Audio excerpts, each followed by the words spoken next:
ఎన్నికల సమయంలో ప్రజలకు ఇచ్చిన హామీలను నెరవేర్చడంలో సీఎం రేవంత్ రెడ్డి విఫలమయ్యారని మాజీ మంత్రి జోగు రామన్న ఆరోపించారు. ఆదిలాబాద్ జిల్లా కేంద్రంలోని బీఆర్ఎస్ పార్టీ కార్యాలయంలో ఏర్పాటు చేసిన మీడియా సమావేశంలో ఆయన మాట్లాడారు. 100 రోజుల్లో గ్యారంటీలను నెరవేరుస్తామని చెప్పి సీఎం మాట తప్పారని ఎద్దేవా చేశారు. కేవలం ఉచిత బస్ ప్రయాణం తప్ప మిగతా ఏ హామీలు ఇప్పటికీ అమలుకు నోచుకోలేదన్నారు.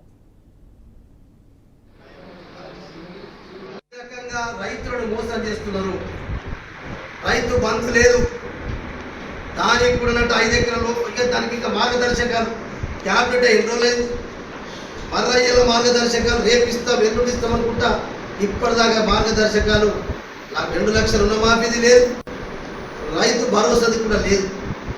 ఈ రకంగా మీరు రైతు కూలీలకు సంవత్సరానికి 12,000 రూపాయలు ఉపాధి హామీ కూలీలకు వాళ్ళకు కూడా ఆర్థికంగా మద్దతు ఇస్తామని చెప్పింది.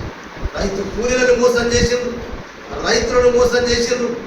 6 గ్యారెంటీ ఇచ్చినటువంటి హామీలన్నిటి కూడా తుంగలు దొక్కిండ్రు. 420 హామీల్ని ఎప్పుడు చేస్తారు, ఎన్నడు చేస్తారు?